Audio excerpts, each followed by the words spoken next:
The blood on Adelaide Harper's hands had long since dried by the time she stumbled into Ventura, California. But the memory of what she had done to survive the past 3 weeks remained fresh as an open wound.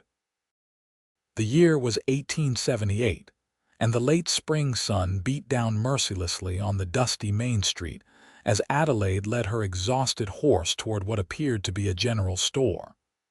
Her dress, once a respectable blue calico, hung in tatters around her frame. Her face was burned dark by the sun, lips cracked and bleeding.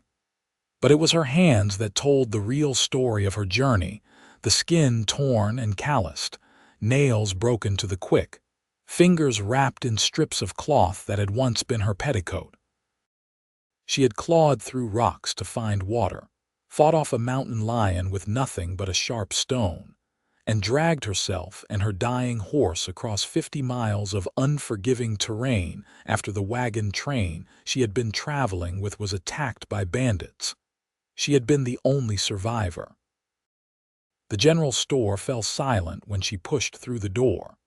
3 women in pristine day dresses stopped their conversation mid-sentence, their eyes traveling from Adelaide's sun-ravaged face down to her wrapped, bloodied hands. One of them, a blonde woman with perfectly coiffed hair and a silver brooch at her throat, actually recoiled. "My goodness," the blonde woman said, her voice dripping with false concern. "What on earth happened to you?" Adelaide's voice came out as a rasp. "I need water. And bandages if you have them." The shopkeeper, a portly man with spectacles, hurried to get her a dipper of water from the barrel near the counter. Adelaide drank greedily, water spilling down her chin. "Poor thing," another woman whispered, though not quietly enough. "Look at those hands. Absolutely ruined." "No proper lady would let herself get into such a state," the blonde woman said, her nose wrinkling in disgust. "Those hands look like they belong to a field worker, not a respectable woman." Adelaide set down the dipper with more force than necessary. "These hands kept me alive. Clearly you had no concern for maintaining any semblance of femininity," the blonde woman continued, examining her own soft, pale hands with obvious satisfaction. "A woman should take pride in her appearance, even in difficult circumstances. My mother always said you could tell a lady by her hands." "Then I suppose I am no lady," Adelaide said, her voice hardening despite her exhaustion. "But I am alive, which is more than I can say for the actual ladies who died 3 weeks ago because they did not know how to fight."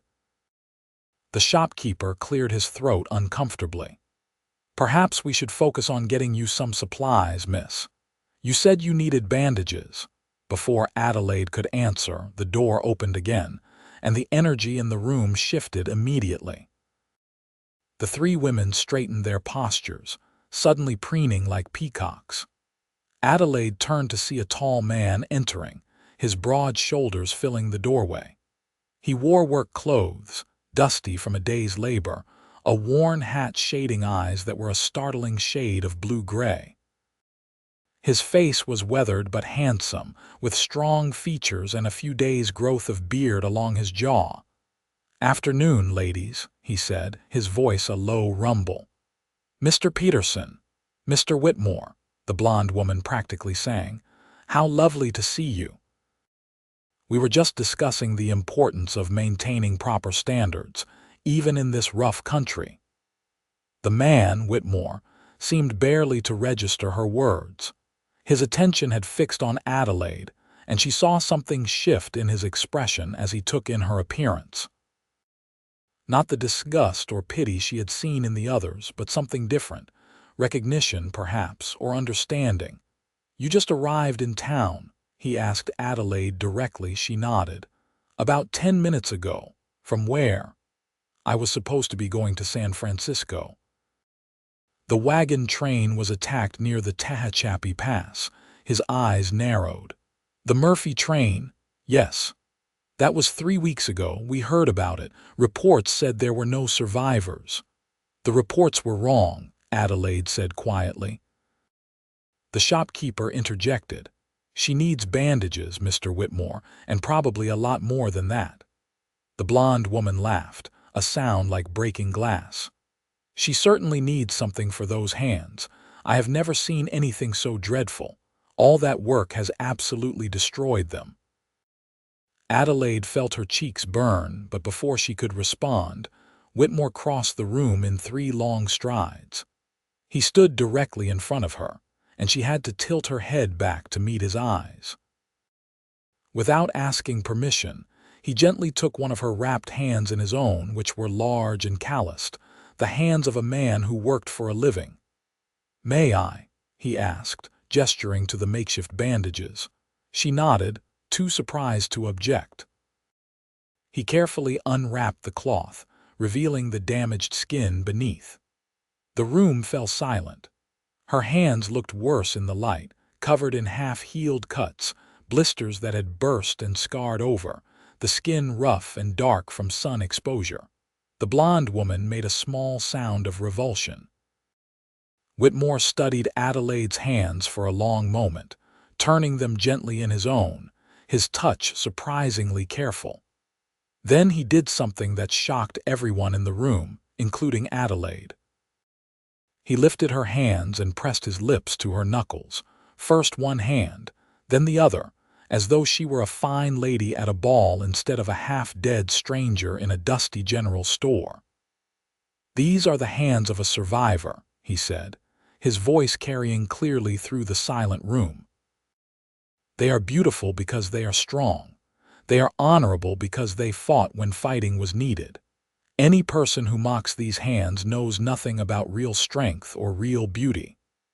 Adelaide felt tears spring to her eyes, the first she had allowed herself to cry since the attack. The blonde woman's mouth opened and closed like a fish, her face reddening. "Well," she huffed, "I never—" "No," Whitmore said, finally looking at her, his voice cold. "I do not suppose you have, and I hope for your sake you never have to." He turned back to Adelaide. "My name is Robert Whitmore. I own a ranch about 5 miles outside town. You need medical attention, food, and rest. I am offering all 3 if you will accept." "I cannot pay you," Adelaide said, hating how her voice wavered. "I did not ask you to." She searched his face for any sign of ulterior motive, but found only honest concern. Something in her chest, which had been clenched tight since the attack, began to loosen slightly. "My name is Adelaide Harper, and yes, I accept." Robert bought her supplies, the shopkeeper and the scandalized women watching in stunned silence. He paid for bandages, salve, a new dress, undergarments, and enough food for a week. When the blonde woman tried to engage him in conversation, he simply tipped his hat politely and guided Adelaide out the door with a gentle hand on her elbow. His horse was tied up outside, a beautiful bay gelding. "Can you ride?" he asked. "My horse is around back. She is in bad shape, though." They found Adelaide's mare, and Robert's expression grew grim. The horse was clearly suffering, ribs showing, one leg favoring. She had given everything to get Adelaide to safety. "She saved my life," Adelaide whispered. "Multiple times." Robert nodded. "I can see that. She is a good horse." "I will have Doc Morrison look at her, but Adelaide, you need to prepare yourself. She may be too far gone." Adelaide closed her eyes. She had known, but hearing it said aloud made it real. "I understand." Robert arranged for the horse to be taken to the local veterinarian, then helped Adelaide onto his own mount, swinging up behind her. She was too exhausted to feel self-conscious about the intimacy of the position, his arms coming around her to hold the reins. As they rode out of town, she allowed herself to lean back slightly against his solid chest. "Why did you do that?" she asked after a while. "In the store." "Do what? Defend me? You do not know me." She felt him shrug behind her. "I know enough. I know you survived something that killed everyone else. I know those women were being cruel for no reason except to make themselves feel superior. And I know that what you have been through deserves respect, not mockery. You seem very certain of what I have been through. I have seen those kinds of hands before, he said quietly. Different circumstances, but the same look. My mother had hands like that after we crossed the plains when I was a boy. My father had died of cholera in Missouri, and she brought me and my two sisters west alone. By the time we got to California, her hands looked a lot like yours. She was embarrassed by them, tried to hide them, but they were the hands that kept us alive. Adelaide turned slightly to look at him. What happened to her? She lived another 20 good years. Married a kind man who owned a small farm, had 2 more children. She died 5 years ago, peacefully in her sleep.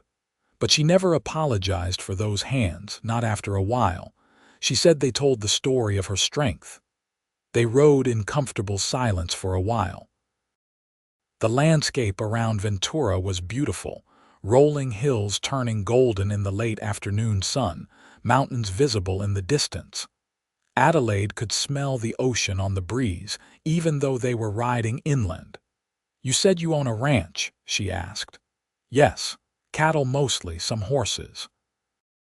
It is not fancy, but it is profitable.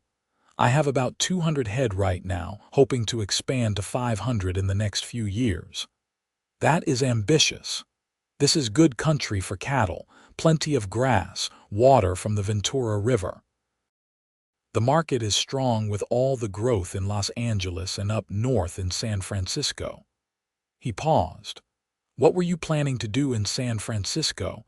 Adelaide hesitated, then decided there was no point in hiding the truth.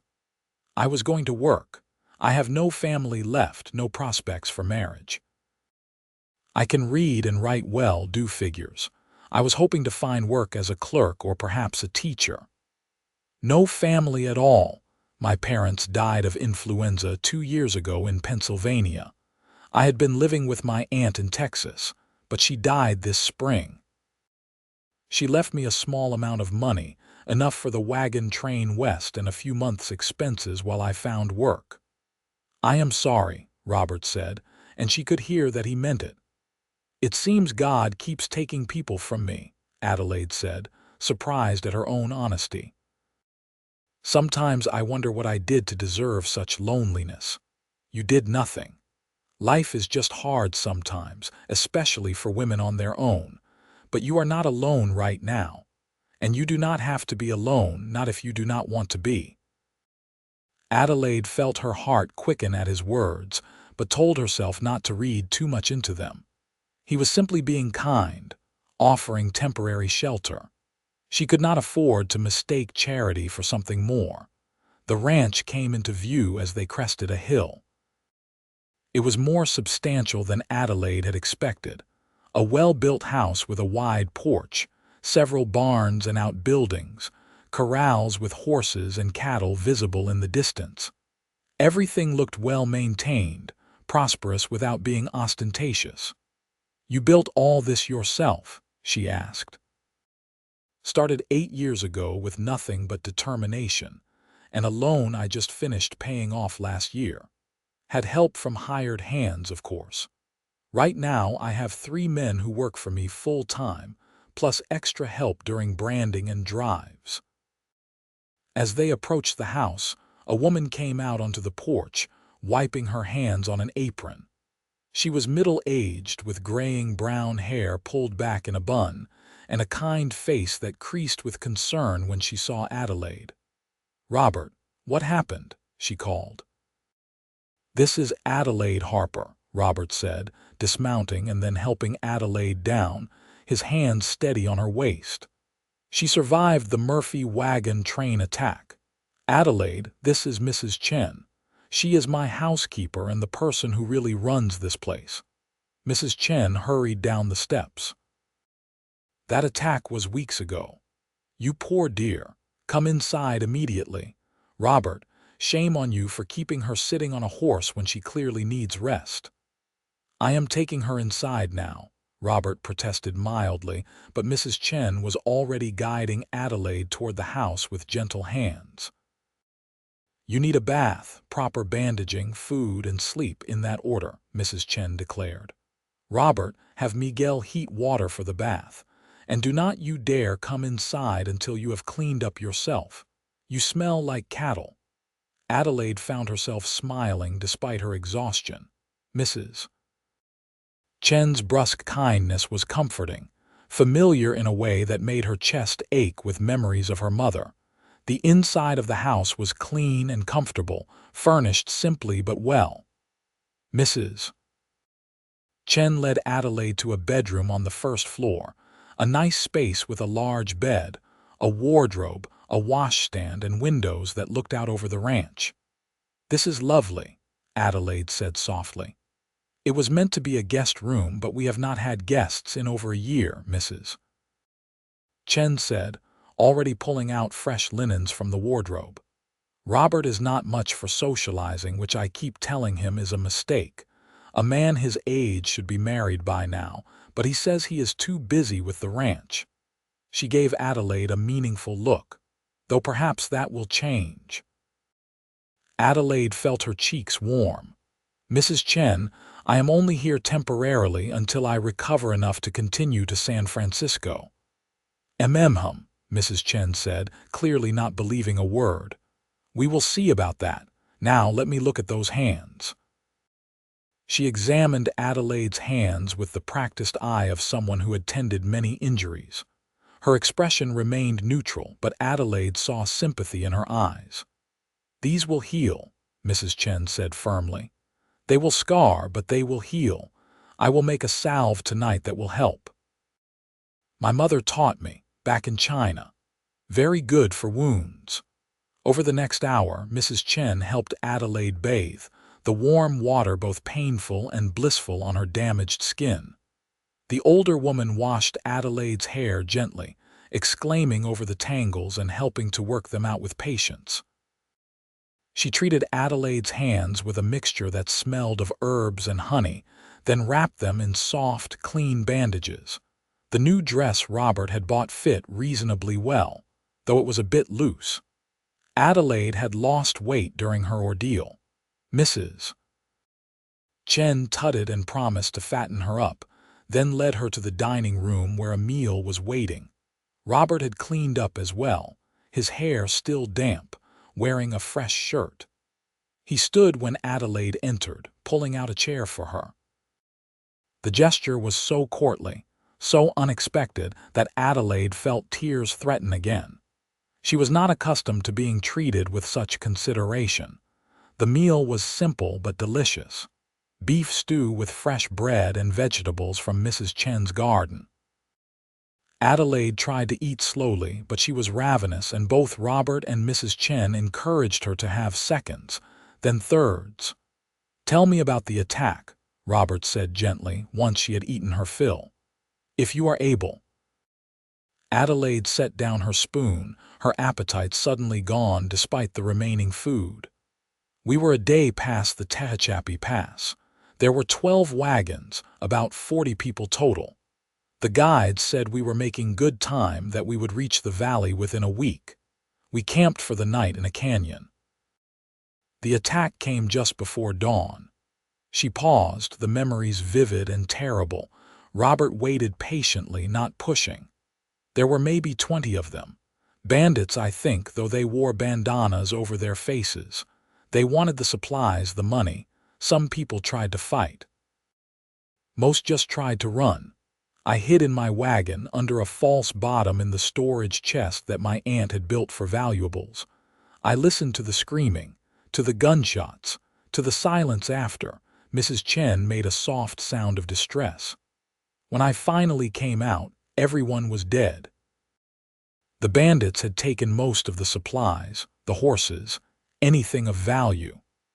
They had set fire to several wagons, but mine was untouched, probably because it looked like it had already been ransacked. My horse was still there, hidden in some rocks where I had hobbled her the night before because she had been acting lame." "How did you survive for 3 weeks?" Robert asked. I salvaged what I could from the other wagons, found some food they had missed, a few canteens of water. But it was not enough. I knew I had to reach a town, but I was not sure which direction to go.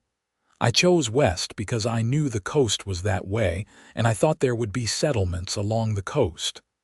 The first week was not so bad. I found water in streams, rationed the food. But then the terrain got rougher. My horse started failing. I ran out of food, had to dig for roots, catch bugs to eat. She held up her bandaged hands. The worst was when I had to climb down a cliff to reach a water source. I fell, caught myself on the rocks, tore my hands apart getting back up.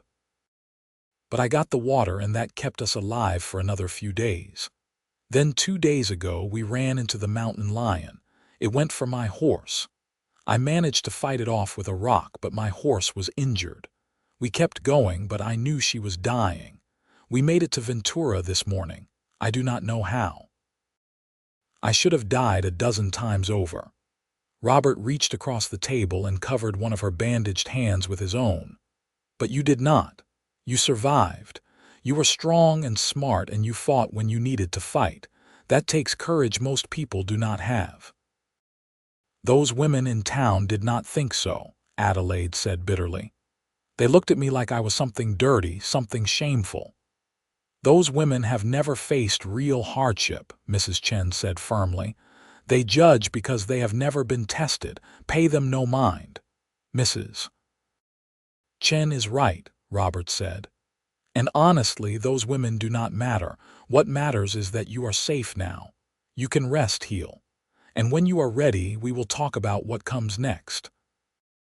Adelaide looked at him, this man she had known for only a few hours but who had shown her more kindness than anyone in recent memory. Why are you doing this? You do not know me. I could be anyone. A thief, a liar. Robert smiled, and it transformed his face, making him look younger, almost boyish.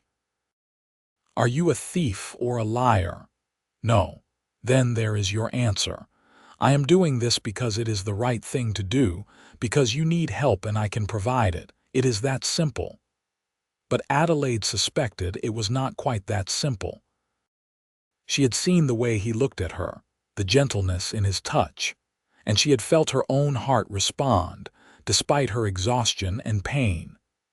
There was something between them, something that had sparked to life the moment their eyes met in that general store. She was not naive enough to call it love, not yet, but it was something, a possibility, a beginning. After dinner, Adelaide could barely keep her eyes open. Mrs. Chen shooed her off to bed, promising to check on her in the morning. Adelaide fell into the soft mattress and was asleep within seconds, so deeply unconscious that she did not dream at all. She woke to sunlight streaming through the windows and the smell of coffee and bacon. For a moment, she was disoriented, unsure where she was. Then memory returned, and with it, a feeling of safety she had not experienced in months. Someone had left a basin of warm water on the washstand, along with soap and a towel. Adelaide washed her face carefully, avoiding her bandaged hands as much as possible. She dressed in the new clothes, brushed her hair, and ventured out to find breakfast. Robert was already at the table, reading a newspaper and drinking coffee. He looked up when she entered and immediately stood. "Good morning. How did you sleep?" "Like the dead," Adelaide said, then winced at her choice of words. "Sorry, that was thoughtless." "It was accurate," Robert said, a smile tugging at his lips. "Sit.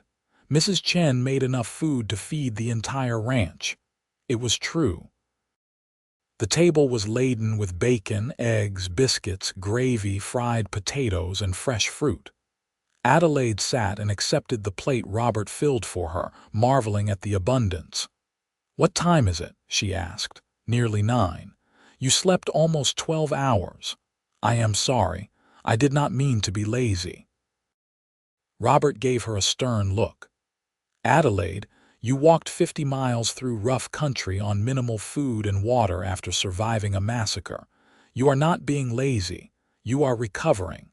and you will continue recovering for as long as it takes." Mrs. Chen bustled in with a fresh pot of coffee. "Your hands, let me see them." Adelaide obediently held out her hands. Mrs. Chen unwrapped the bandages, examined the wounds, nodded in satisfaction, and applied more of her herbal salve before rewrapping them. "Healing well," she pronounced. "In a few days, you will not need the bandages anymore. But you will have scars." "I do not mind scars," Adelaide said quietly. "They are proof I survived." Robert caught her eye across the table and smiled, and Adelaide felt warmth spread through her chest that had nothing to do with the coffee. After breakfast, Robert offered to show her around the ranch. Adelaide accepted gratefully, eager to stretch her legs and see more of this place that was, temporarily at least, her home. The morning was beautiful, the air still cool but promising heat later. Robert walked beside her, pointing out various features of the ranch, explaining his operation. He clearly loved what he did, his voice animated as he discussed his plans for expansion, the quality of his breeding stock, the challenges of the California market. "You really built all this in 8 years?" Adelaide asked, impressed despite herself. "With a lot of help and a lot of hard work," Robert said. "There were times I thought I would lose everything. Drought years, years when the cattle prices dropped, a bout of disease that killed 20 head. But I kept at it. This land, this ranch, it is mine. Nobody can take it from me. That feeling is worth all the hard times." Adelaide understood. She had been searching for that same feeling, that sense of something being hers, a place where she belonged. She had thought she would find it in San Francisco, but standing here on this sun-drenched ranch, she wondered if perhaps she had already found it. They visited the corrals where several horses watched them with curious eyes. Robert pointed out his favorites, explaining bloodlines and temperaments. Then he grew quiet, his expression sobering. "I have news about your mare," he said gently. Adelaide's heart sank. "She is dead." "No, but Doc Morrison does not think she will recover. She is too weak, too injured. He said the kindest thing would be to put her down." "I wanted to ask your permission first." Adelaide closed her eyes, fighting tears. She had known this was coming, but it still hurt. That horse had been her companion through hell, had given everything to keep her alive. "Can I see her first? Say goodbye, of course." Doc Morrison's place was a 10-minute ride from the ranch. The old veterinarian met them outside, his expression sympathetic. "She is a fighter, that one," he said. "Held on longer than I expected, but there is nothing more I can do for her." Adelaide found her mare in a small paddock, lying in the shade. The horse lifted her head when Adelaide approached, and Adelaide could swear she saw recognition in those tired eyes. She knelt beside the horse, laying her hand on the warm neck, feeling the labored breathing. "Thank you," she whispered. "Thank you for saving my life. Thank you for not giving up. You were the bravest, strongest companion I could have asked for. I will never forget you." The horse sighed, a deep, shuddering breath, and Adelaide felt tears streaming down her face. Robert stood a respectful distance away, giving her privacy for her goodbye. When she finally nodded, Doc Morrison came forward with his rifle. Adelaide could not watch. She turned into Robert's chest, and his arms came around her immediately, holding her steady as the shot rang out. She sobbed into his shirt, grieving for the horse, for her aunt, for her parents, for everyone she had lost, for the girl she had been before the attack, for all the innocence and hope that had died in that canyon. Robert held her through it all, one hand rubbing slow circles on her back, murmuring wordless comfort. When her tears finally subsided, she pulled back slightly, embarrassed. "I am sorry. I am getting your shirt all wet." "I do not care about the shirt," Robert said, his voice rough with emotion. "Adelaide, you have been through hell. You are allowed to cry." She looked up at him, and something passed between them, a moment of connection so intense it made her breath catch. His hand came up to cup her cheek, his thumb brushing away the remaining tears. For a moment she thought he might kiss her, and she realized she wanted him to, wanted it with an intensity that shocked her, but he did not. Instead, he stepped back, clearing his throat. "We should get back to the ranch." The ride back was quiet, Adelaide lost in thought. She was developing feelings for Robert, that much was undeniable. But what did he feel? Was his kindness simply that kindness, or was there something more? And even if there was, what future could they possibly have? She was a penniless orphan with nothing to offer, and he was a successful rancher who could presumably have his pick of women. Over the following days, Adelaide settled into a routine at the ranch. Mrs. Chen welcomed her help in the kitchen and garden, and Adelaide threw herself into work, grateful to be useful. Her hands healed slowly but steadily, the rough skin gradually becoming less painful, though the scars remained visible. She saw Robert throughout each day. He would come in for meals, which they always took together, conversation flowing easily.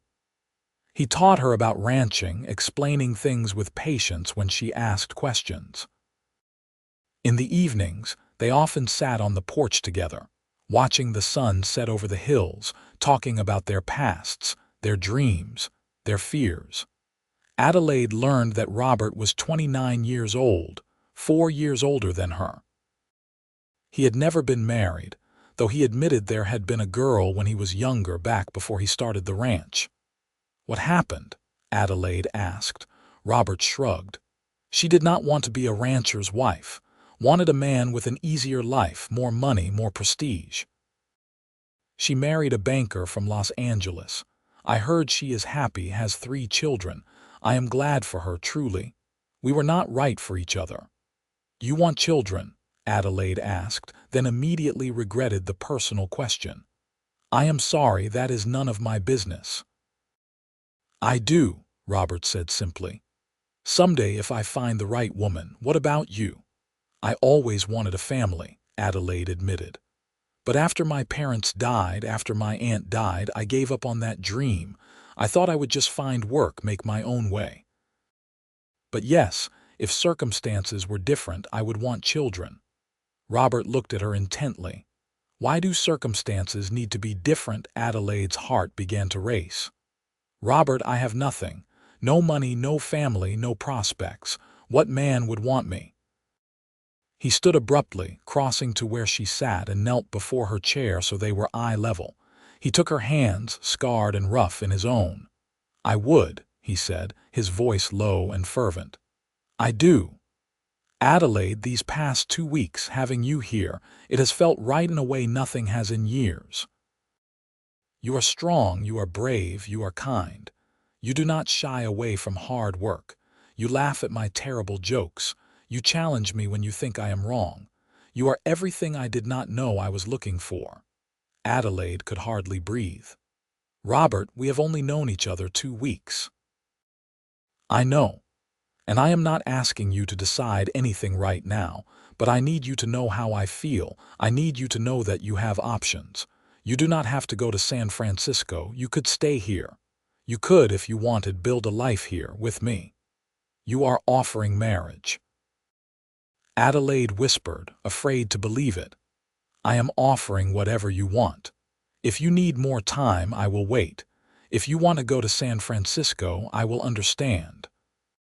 But if you want a home, a partner, someone who will never mock your strength or your scars, someone who sees you for exactly who you are and loves you for it, then yes, I am offering marriage." Adelaide's mind raced. This was everything she had thought she would never have. But was it too fast? Was she letting her circumstances, her gratitude, cloud her judgment? "I need to think," she said finally. "Not because I do not care for you, I do, more than I thought possible in such a short time. But I need to be sure. I need to know that what I am feeling is real, not just relief at being safe." Robert nodded, standing and pulling her to her feet. "That is fair. That is more than fair. Take all the time you need." But he did not let go of her hands, and neither did she pull away. They stood there on the porch, hands joined, and Adelaide felt the rightness of it settle into her bones. The next week was both wonderful and agonizing. Robert did not press her for an answer, but his feelings were clear in every glance, every small kindness. He brought her wildflowers from the fields. He saved her the best pieces of meat at dinner. He listened with genuine interest when she talked about books she had read, dreams she had for the future. And Adelaide found herself falling deeper in love with him every day. Because it was love, she finally admitted to herself. Not gratitude, not relief, but real, genuine love. She loved his strength and his gentleness. She loved his laugh and his serious moments. She loved how he treated his workers with respect, how he was patient with the animals, how he listened to Mrs. Chen's advice even when he disagreed. She loved him, and the realization was both terrifying and exhilarating. 3 weeks after her arrival at the ranch, Adelaide was helping Mrs. Chen in the garden when a rider came thundering up the road. It was one of Robert's ranch hands, a young man named Tom, his face flushed and worried. "Where is Robert?" he called out. "Out checking the north pasture," Mrs. Chen said. "What is wrong?" "Cattle thieves. We spotted them trying to cut out some of the stock near the river. There are at least 5 of them, maybe more. I came to get help." Adelaide felt a chill run through her. "How far away?" "About 3 miles northeast." Mrs. Chen was already moving toward the house. "I will get the rifle. Tom, ride for town, get the sheriff. Adelaide, go find Robert. He needs to know." Adelaide did not hesitate. She ran to the barn, saddled one of the horses with shaking hands, and rode hard toward the north pasture. She found Robert near the river, and his expression shifted from surprise to concern when he saw her. "What is wrong?" "Thieves. They are after the cattle near the river." "Tom has gone for the sheriff." Robert's jaw tightened. "How many?" "At least 5, he swore under his breath. "Adelaide, go back to the house. Stay with Mrs. Chen." "I am coming with you." "Absolutely not. These men are dangerous." "So was a mountain lion, and I fought that off," Adelaide said fiercely. "Robert, you do not have time to argue with me. Your cattle are being stolen. I can shoot. My father taught me. You need all the help you can get." She could see him wrestling with his protective instincts, but practicality won out. "Stay behind me. Do exactly what I say. Promise me." "I promise." They rode hard toward the river. As they got closer, Adelaide could hear shouts and the sound of cattle lowing in distress. They dismounted and moved forward on foot, keeping to the cover of the trees. 5 men on horses were trying to drive a group of cattle away from the main herd. 2 of Robert's ranch hands were there, trying to stop them, but clearly outnumbered. As Adelaide watched, one of the thieves drew a gun. Robert moved before Adelaide could react, stepping out of cover and raising his rifle. "That is far enough," he called out, his voice carrying authority. "Those cattle are mine, and you are trespassing." The thieves turned, and for a moment everything was frozen. Then one of them, a big man with a scar across his cheek, laughed. "You think you can stop us? There are 5 of us and 3 of you." "4, Adelaide said, stepping out beside Robert, her own rifle raised. Her hands were steady despite the fear coursing through her. The scarred man's eyes narrowed. "A woman! You brought a woman to a gunfight. This woman survived worse than you," Robert said coldly. "Now you can leave peacefully, or we can do this the hard way, but those cattle are not leaving my land." The tension stretched taut as a wire. Adelaide could feel her heart pounding, but she kept her rifle trained on the thieves, remembering her father's lessons. "Breathe steady. Keep your hands loose. Do not let them see fear." The sound of horses approaching broke the standoff. The sheriff and 3 deputies came riding hard, guns drawn. The thieves took one look at the reinforcements and apparently decided discretion was the better part of valor. The scarred man spat in the dirt. "This is not over, Whitmore." "Yes, it is," Robert said firmly. "Sheriff, arrest these men. I am pressing charges for attempted theft." The sheriff and his deputies made quick work of rounding up the thieves. As they were led away, the sheriff tipped his hat to Robert. "Good work. We have been trying to catch this gang for months. You just saved a lot of ranchers a lot of trouble." After the sheriff left with the prisoners, Robert turned to Adelaide.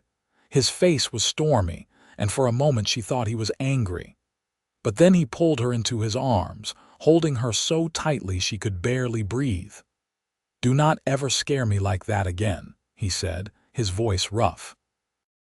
"When I saw you step out with that rifle, I thought my heart would stop."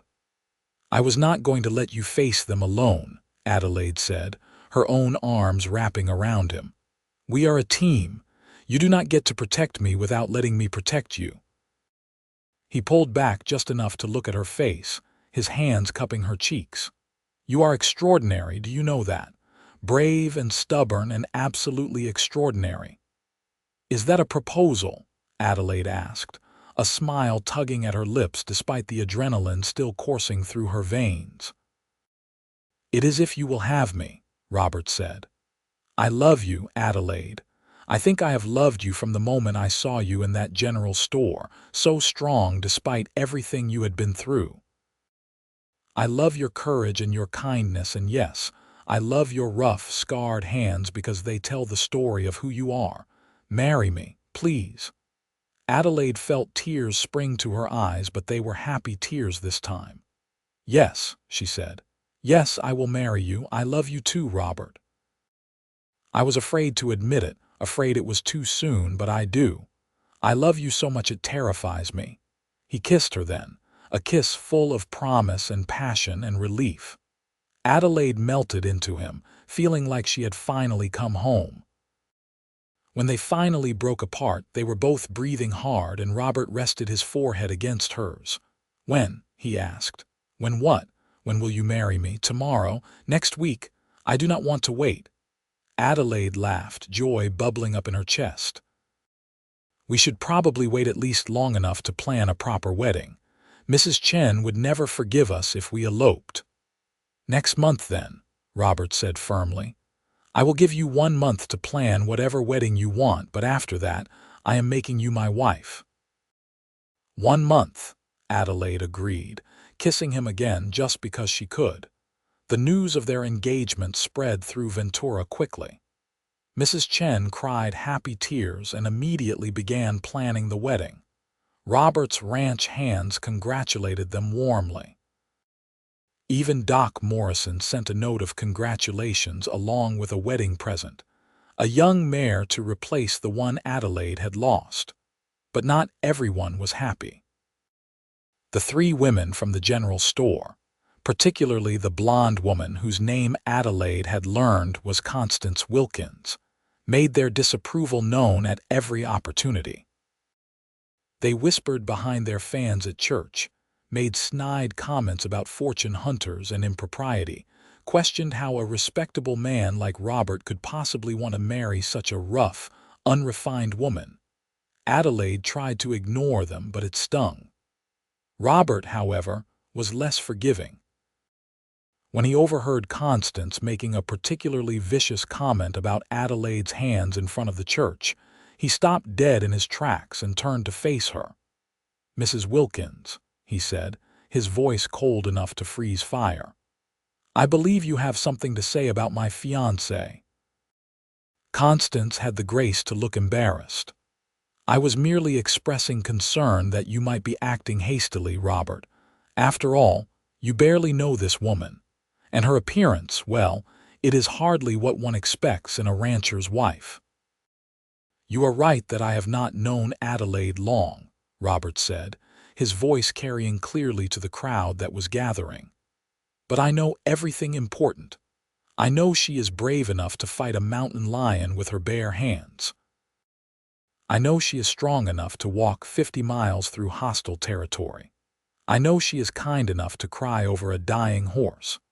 I know she is loyal enough to stand beside me against armed thieves, even though she had no obligation to do so.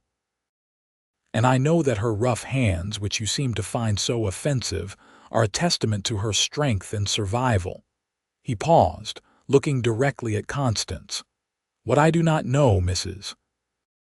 Wilkins, is why you feel entitled to judge a woman who has survived more in 3 weeks than you will face in your entire comfortable life. But let me make this very clear. Adelaide will be my wife. Anyone who disrespects her disrespects me. I suggest you remember that." The crowd was silent. Constance's face had gone bright red. She sputtered for a moment, then turned and fled. Her 2 companions followed, casting nervous glances back at Robert. Adelaide, who had been standing frozen in shock, finally found her voice. "Robert, you did not have to do that." "Yes, I did," he said firmly, taking her hand. "You are going to be my wife. That means you have my protection, my respect, and my love. Anyone who tries to make you feel less than the remarkable woman you are will answer to me." The wedding took place on a beautiful June morning, with wildflowers blooming across the hills and a gentle breeze blowing in from the ocean. They held the ceremony on the ranch, under a makeshift arbor that Robert and his ranch hands had built. The local minister officiated, and the guest list was small but meaningful. Mrs. Chen, the ranch hands, Doc Morrison, a few of Robert's friends from neighboring ranches, and even the sheriff who had helped capture the cattle thieves. Adelaide wore a dress that Mrs. Chen had helped her sew, simple but elegant, white cotton with lace at the collar and sleeves. Her hair was loose around her shoulders, adorned with wildflowers. Her hands, no longer bandaged but still scarred, held a bouquet of the same wildflowers that grew wild on the ranch land. When Robert saw her walking toward him, his eyes went bright with emotion. He looked handsome in his best suit, his hair combed back, his face clean-shaven. But it was the love in his eyes that took Adelaide's breath away. They spoke their vows in clear, steady voices, promising to love, honor, and cherish each other for the rest of their lives. When the minister pronounced them husband and wife, Robert kissed her with a tenderness that made Adelaide's knees weak. The celebration afterward was joyful and rowdy. Mrs. Chen had outdone herself with the food, and someone had brought a fiddle. They danced under the stars, Robert holding Adelaide close, their bodies moving together as naturally as breathing. "Happy," he murmured into her hair. "Happier than I ever thought possible," Adelaide said truthfully. "Robert, thank you. For what? For seeing me, for loving me, for making me feel like I finally belong somewhere." He pulled back to look at her face. "You do belong, here with me, always." That night, in the privacy of their bedroom, Robert made love to his wife with a combination of passion and tenderness that left Adelaide breathless and amazed. He worshipped her scars with his lips, telling her with every touch how beautiful he found her, how much he loved her. And Adelaide gave herself to him completely, holding nothing back, trusting him with her body and her heart in a way she had never trusted anyone. Afterward, they lay tangled together in the moonlight, and Adelaide traced the strong lines of Robert's face with her fingertips. "I cannot believe this is real," she whispered. "A month ago I was certain I would die in the desert. Now I am here in your arms, your wife. It feels like a dream." "It is real," Robert said, catching her hand and pressing a kiss to her palm, right over one of her scars. "And it is forever. I promise you, Adelaide, I will spend the rest of my life making you happy." "You already have," she said, and kissed him again. The months that followed were the happiest of Adelaide's life. She threw herself into being a rancher's wife, learning everything she could about cattle, horses, and land management. Robert was patient with her questions, clearly pleased by her interest.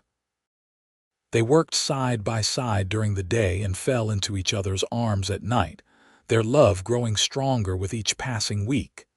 Adelaide also began to make friends in town. Slowly, people warmed to her, drawn by her genuine kindness and her obvious devotion to Robert.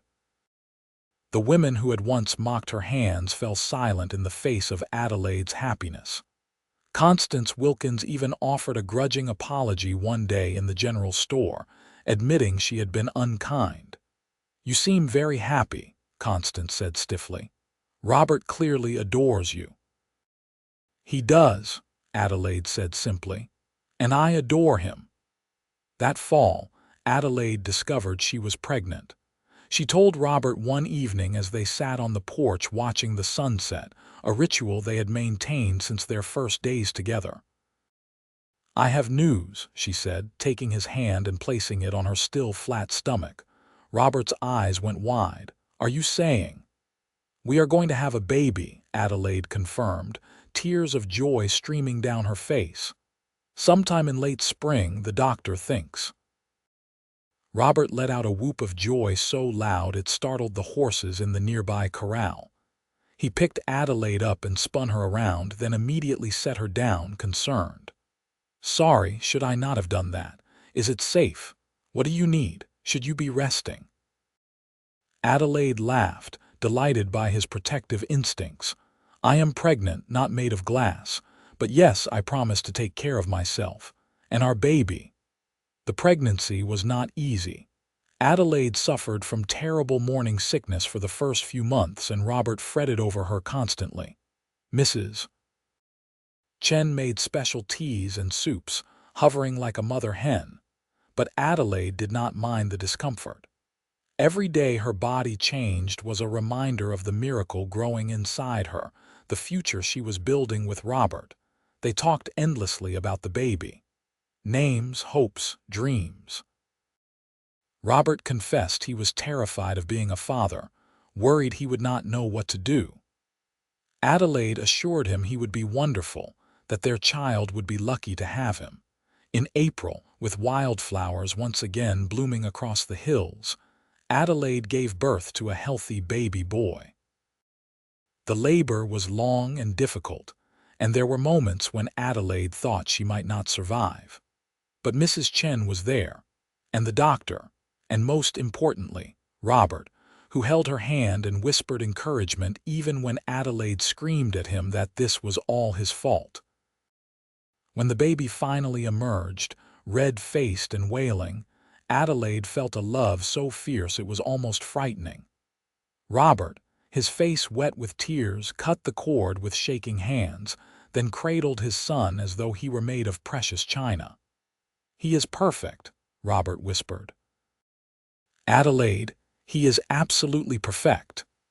They named him William after Robert's father, and from the moment of his birth, that boy was loved beyond measure. Robert was a devoted father, getting up for night feedings, changing diapers without complaint, spending hours just holding his son and staring at him in wonder. Adelaide recovered quickly from the birth, her body proving as resilient as it had during her desert ordeal. Within weeks, she was back to helping run the ranch, William strapped to her chest in a sling Mrs. Chen had made. The ranch continued to prosper. Robert expanded his herd as planned, and Adelaide proved to have a good head for business, helping to negotiate deals and manage the books. They became known as a formidable team, respected throughout the county. 2 years after William's birth, Adelaide gave birth to a daughter they named Rose. She had Adelaide's dark hair and Robert's blue-gray eyes, and she was as strong-willed as both her parents combined. 2 years after that came another boy, James, who was quiet and thoughtful from the moment he entered the world. The years passed in a blur of joy and hard work, challenges and triumphs. The children grew strong and happy, learning to ride before they could walk properly, helping with ranch chores as soon as they were able. William inherited his father's love of cattle ranching. Rose declared she wanted to be a veterinarian like Doc Morrison. James spent hours reading books, dreaming of being a teacher. Adelaide's hands never lost their roughness or their scars. If anything, years of ranch work added new calluses, new marks. But she wore them with pride now, remembering that day in the general store when Robert had kissed them and called them the hands of a survivor. On their 10th wedding anniversary, Robert gave Adelaide a gift, a beautiful leather-bound journal and a fountain pen. "What is this for?" she asked, touched. "For your story," Robert said. "I think you should write it down. Everything that happened from the wagon train attack to now, so our children and grandchildren will know, so they will understand what real strength looks like." Adelaide was quiet for a moment, running her scarred fingers over the smooth leather. "Do you think anyone would want to read it?" "I know they would," Robert said firmly.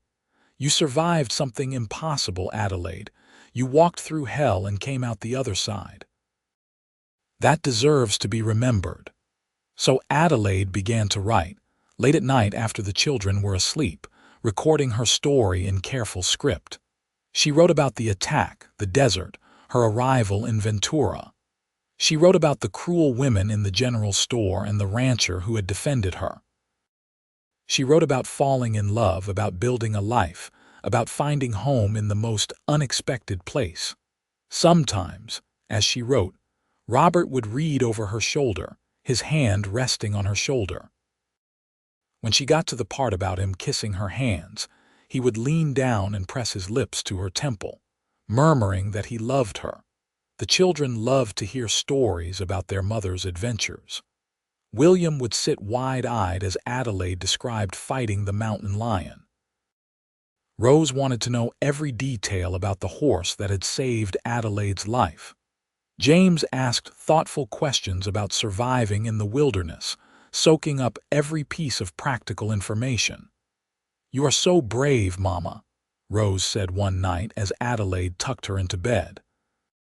"I did what I had to do to survive," Adelaide said, brushing hair back from her daughter's forehead. "Will you teach me to be brave like you?" Rose asked. Adelaide smiled. "You already are brave, sweetheart. All three of you are. You have your father's strength and, I hope, a little of mine. But I pray you never have to use it the way I did. I pray you will have easier lives. But if we do have to use it, we will be ready," Rose said confidently, "because we have the best teacher." As Adelaide left her daughter's room, she found Robert waiting in the hallway. He pulled her into his arms. "She is right, you know," he said. "You are the best teacher, the best mother, the best wife, the best partner. I am the luckiest man alive." "I am the lucky one," Adelaide protested. "You saved me, Robert." "No," he said firmly, tilting her chin up so she had to meet his eyes. "You saved yourself. I just provided a safe place for you to land. Never forget that, Adelaide. Your strength is what got you through. I just had the good sense to recognize it and love you for it." On their 15th anniversary, Robert organized a party, inviting friends and neighbors from all over the county. Adelaide was embarrassed by the attention but touched by the gesture. The ranch had grown significantly, now one of the most successful in Ventura County, and Robert wanted to celebrate both their success and their marriage. As Adelaide stood on the porch watching their guests arrive, Mrs. Chen came to stand beside her. The older woman was graying now, moving a bit slower but still sharp as ever. "You have come a long way," Mrs. Chen said quietly. "That half-dead girl who stumbled into town 15 years ago. Look at you now." "I had help," Adelaide said, squeezing Mrs. Chen's hand. "I could not have done it without you, or Robert." "You would have survived no matter what," Mrs. Chen said firmly. "That is who you are, a survivor, but I am glad you did not have to survive alone." The party was wonderful, full of music and laughter and good food. Adelaide danced with Robert, with her children, with friends. At one point, she noticed Constance Wilkins standing off to the side, watching with an unreadable expression. Adelaide made her way over. Mrs. Wilkins, thank you for coming. Constance looked uncomfortable.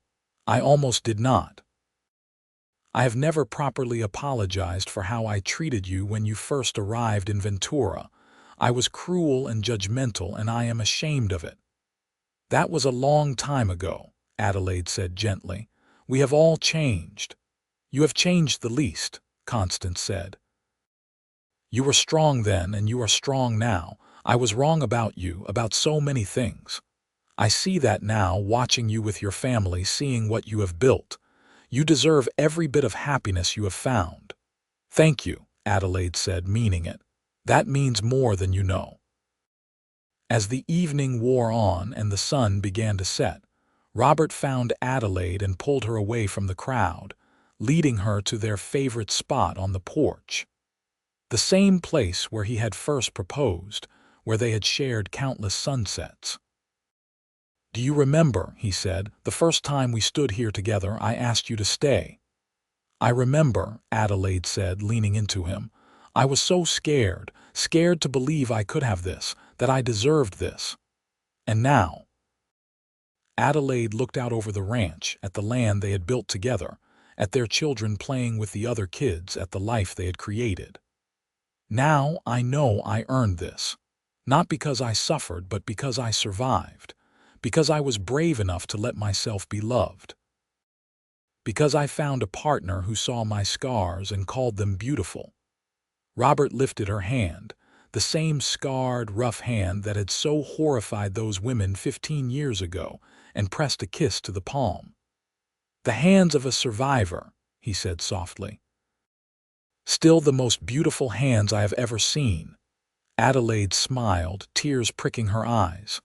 I love you, Robert Whitmore. Thank you for giving me a home, a family, a reason to be glad I survived. I love you, Adelaide Whitmore, he replied. Thank you for surviving. For being strong enough to make it to Ventura. For giving me the honor of building a life with you. They stood there as the sun painted the sky in shades of orange and gold, surrounded by the sounds of their children's laughter and their friends' conversation. And Adelaide felt a peace settle over her that was deeper than anything she had ever known. She had walked through fire and emerged stronger. She had survived when survival seemed impossible. And she had found love in the most unexpected place, with a rancher who saw past her scars to the strength beneath. Years continued to pass, each one bringing new joys and challenges. William married a kind girl from a neighboring ranch and brought his bride home to help run the family operation. Rose went east to study veterinary medicine, one of the first women to do so, and returned to open her own practice in Ventura. James became a teacher, just as he had dreamed, educating children throughout the county. Adelaide and Robert became grandparents, then great-grandparents. Their hair turned silver, their movements slower, but their love never dimmed. They still sat on the porch together every evening, still held hands, still looked at each other like newlyweds. On Adelaide's 65th birthday, surrounded by children and grandchildren and great-grandchildren, Robert stood to make a toast. 40 years ago, he said, his voice still strong despite his age, a woman walked into Ventura with nothing but the clothes on her back and hands that told the story of her survival. I fell in love with her that day, and I have loved her more with each passing year. Adelaide, you are the strongest, bravest, most remarkable person I have ever known. You taught our children what real courage looks like. You built this ranch with me, worked beside me through every challenge. You are my partner, my love, my everything. Here is to you, and to the hands of a survivor that I am so privileged to hold every day. The crowd raised their glasses, cheering and applauding. Adelaide, tears streaming down her face, stood and kissed her husband to the whoops and hollers of their family. Later that night, alone in their bedroom, Adelaide looked at her hands in the lamplight. They were old hands now, spotted with age, the scars faded but still visible. They had held babies and reins, pens and guns, had worked and loved and built. They told the story of her life, every mark and line a memory. Robert took her hands in his, lifting them to his lips as he had done so many times before. "Still the most beautiful hands in the world," he murmured. "You are biased," Adelaide said, smiling. "I am honest," he corrected. These hands survived the impossible. They built a life.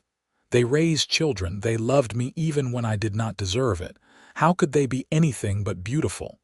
Adelaide cupped his face with those scarred, weathered hands. "I was so lost when I came here, so alone, and you made me found. You made me whole." "We made each other whole," Robert said. "That is what love does, Adelaide. It does not erase the scars. It makes them beautiful. It makes them meaningful." They held each other that night as they had held each other for 40 years. Two survivors who had found each other against all odds. Outside, the California wind whispered through the hills, carrying the scent of wildflowers and cattle and home. Adelaide fell asleep in her husband's arms, her scarred hands clasped in his, and dreamed of the girl she had been, walking through the desert with nothing but determination keeping her alive. That girl could never have imagined this, she thought. This life, this love, this home. But that girl had been strong enough to survive until she found it. And that was the greatest gift of all. The ranch continued to thrive under William's management, with Rose's veterinary expertise and James's business acumen helping to expand it even further. The Whitmore name became synonymous with quality cattle and fair dealing throughout California. But more than that, it became synonymous with love and family, with hard work and integrity. Adelaide's journal, which she had finished years earlier, became a treasured family heirloom. Her great-grandchildren would beg to hear stories about her survival, about the mountain lion and the desert crossing, about the rancher who had defended her honor. Each time the story was told, it ended the same way, with rough, scarred hands that were beautiful because they belonged to a survivor. When Adelaide was 72, she fell ill. The doctor said it was pneumonia, common in women her age. Robert refused to leave her bedside, holding her hand constantly, talking to her even when she was too weak to respond. The children and grandchildren came, filling the house with love and memories. On a spring morning with wildflowers blooming outside the window and Robert's hand warm in hers, Adelaide opened her eyes one last time. She looked at her husband, at the man who had loved her for more than 40 years, and smiled. "Thank you," she whispered, "for everything." "Thank you," Robert said, tears streaming down his weathered face, "for surviving, for loving me, for building this beautiful life with me." "The hands of a survivor," Adelaide said, her voice barely audible. "The hands of a survivor," Robert agreed, lifting them to his lips one last time. "The most beautiful hands I ever saw." Adelaide closed her eyes and slipped away peacefully, surrounded by love, her scarred hands held tenderly in her husband's grasp.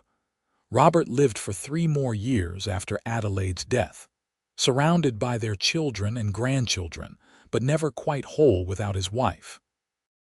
He spent his days on the porch in their spot, remembering their life together. When he finally passed in his sleep at 76, his family found him with a peaceful smile on his face and Adelaide's journal clutched to his chest. They buried him beside Adelaide, under the oak tree where they had been married, with a simple headstone that read, "Robert Whitmore, beloved husband and father." He knew true strength when he saw it. The ranch stayed in the family for generations, each one adding to the legend of Adelaide and Robert, the survivor and the rancher who loved her.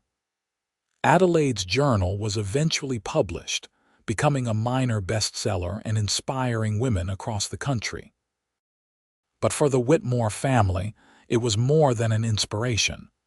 It was their history, their legacy. And whenever any of them faced hardship, whenever life seemed too difficult to bear, they would remember their ancestor, the woman with the scarred hands who had walked through hell and emerged stronger. They would remember the man who had seen past her scars to the beauty beneath. And they would remember that survival is not just about making it through the hard times. It is about having the courage to build something beautiful on the other side. The story of Adelaide and Robert became the story the Whitmore family told their children, and their children's children, down through the years. It was a story about love, about strength, about seeing the beauty in scars. It was a story about a woman who refused to give up and a man who loved her for it. And it all started with rough, scarred hands, and a rancher brave enough to call them beautiful. In the town of Ventura, California, if you visit the old cemetery on the hill, you can still find their graves under the ancient oak. Visitors often leave wildflowers there, the same kind that used to bloom across the ranch in spring. And if you look very carefully at Adelaide's headstone, you can see the inscription that Robert had carved there, the words he had spoken to her that first day in the general store. Adelaide Harper Whitmore, wife, mother, survivor. These are the hands that built a legacy. The ranch still stands, now a historical landmark, preserved by the family that still works the land. Tours are given on weekends, and guides tell the story of Adelaide and Robert, of survival and love and beautiful scars. Children press their faces against the glass cases that hold Adelaide's journal and her wedding dress. They see pictures of a stern-looking woman with work-roughened hands standing beside a tall rancher, both of them looking at each other with unmistakable love in their eyes. And the guides tell them that beauty is not about perfection. It is about strength, about survival, about having the courage to keep going when everything seems lost. They tell them about rough hands that were mocked and the rancher who kissed them and called them beautiful. They tell them that love sees beyond scars to the strength beneath. They tell them that survival is a gift, and building a life after survival is a miracle. And somewhere, in the California wind that still whispers through the hills of Ventura, if you listen very carefully, you might hear the echo of a love story that began with mockery and ended with a legacy that has lasted for generations.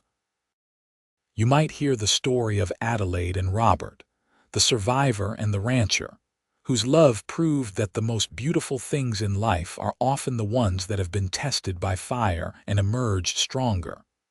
Their story is a reminder that we all have scars, visible and invisible.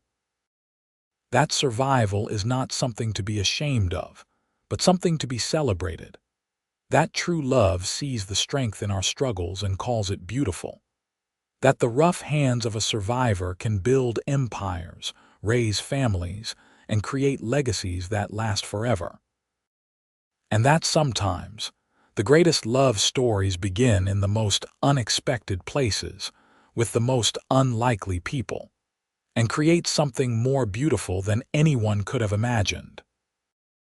The Whitmore Ranch still stands today as a testament to that truth, to the power of survival and love, to the beauty of scars and the strength of rough hands.